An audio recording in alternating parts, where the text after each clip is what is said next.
When you are planning out your 7-game series, the way you generally do it is you'd like to go 4 deep. You could go game 1 starter in game 4 and game 7, but then he's on short rest twice.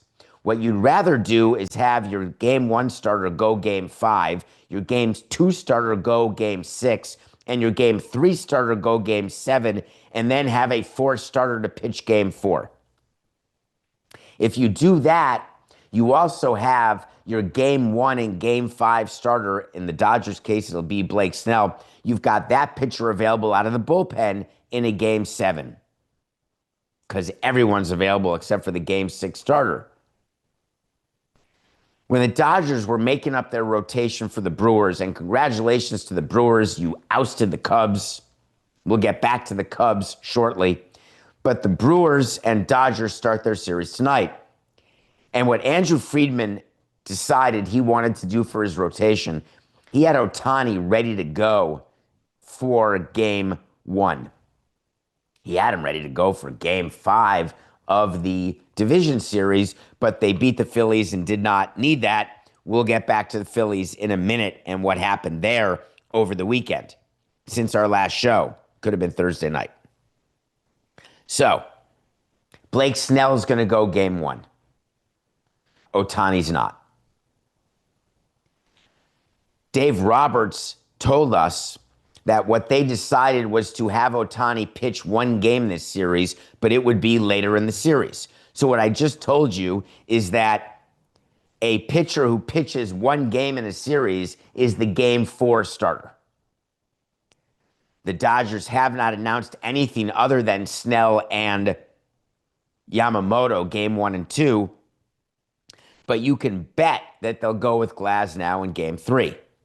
Does that give the Dodgers the advantage over the Brewers, whose pitching is upside down due to injury? Do you remember Coca? God, I remember a long time ago, like in July, when the Brewers had so much starting pitching, they didn't know what to do with it.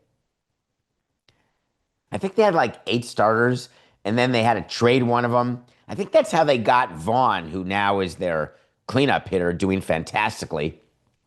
I think they may have traded Savali for Vaughn when Savali wasn't going to start because Savali was so upset that he got taken out of the rotation by Mizorowski, who's now a bulk reliever, which is sort of like a starter. Meanwhile, the Brewers, though, through injuries, lack of performance, and bad luck, they're doing bullpen games left and right, trying to figure out who can give them bulk, who can't.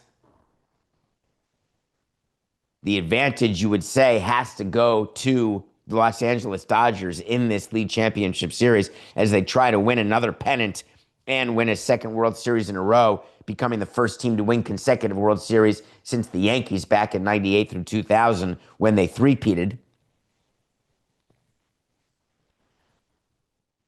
But the Brewers haven't lost to the Dodgers all year. They are undefeated. As a matter of fact, the Brewers haven't lost to the Dodgers all the way back to August of last year.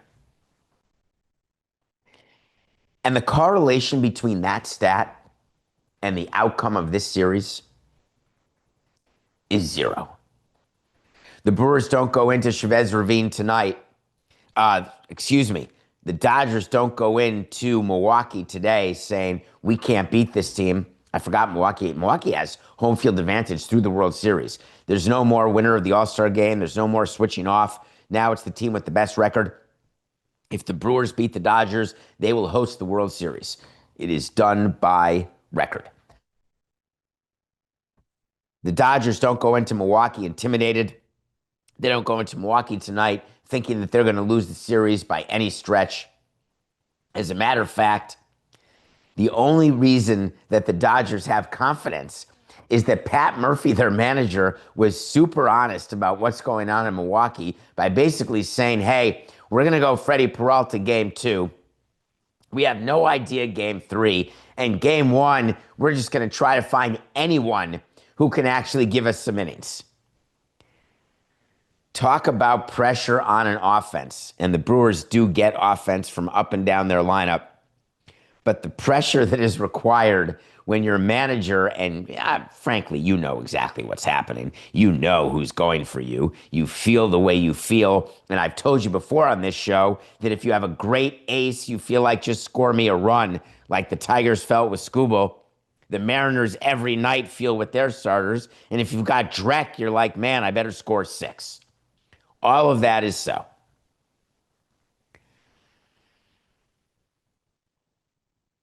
What do you think about payroll here? There's going to be a lot of reading about that. I want to give you a fact here before you read all these articles about the Final Four and then the World Series and who's what, who's where. Yes, the Dodgers have the top payroll in baseball. Yes, the Blue Jays have the 5th highest payroll in baseball. Yes, the Mariners are 15th average. The Brewers are 22nd below average. It doesn't matter. This is where the commissioner's office and the union runs into a big problem. Because both sides now are looking for a narrative based on the payrolls that are around. They're looking for total confirmation bias. If it's Dodgers, Blue Jays in the World Series, you get to say, hey, if you're not a top 5 payroll, you can't be in the World Series. If it happens to be the Mariners against the Brewers, then you get to say, hey, you have a big payroll. Good luck. It doesn't mean a thing. Look, you can have a small payroll and you can be in the World Series.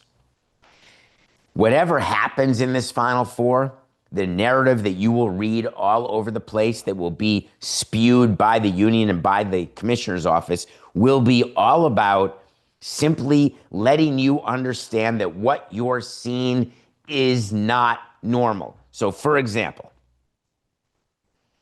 Bud Selig did an interview, the former commissioner, current commissioner emeritus. He did an interview about this year's playoffs. He's an unabashed fan of the Milwaukee Brewers, even as commissioner. He loves the owner, the new owner. He loves his city, as I do. But he wanted to make sure in an interview that everyone was clear that the Brewers' success this year in gaining the number 1 overall seed, the franchise record 97 games, he needed to make sure that you all understood that baseball is broken. That it was luck, an anomaly that the Brewers did what they did. It's not sustainable because of baseball economics. There's going to be a work stoppage because of this. And it's just not how we should be looking at it. Greatness can be sustainable if you have an owner and a GM and a team president who are great and willing to be great in spite of public pressure. Payroll doesn't matter when you make decisions that work. Payroll doesn't matter on both sides of the spectrum. And we saw it this year. You can miss the playoffs like the Mets, or you can have the best record in baseball like the Brewers and be on opposite sides of the payroll. And it's not about the size of the payroll. It's about the intelligence of the decision that is made starting the day your team is eliminated the prior year.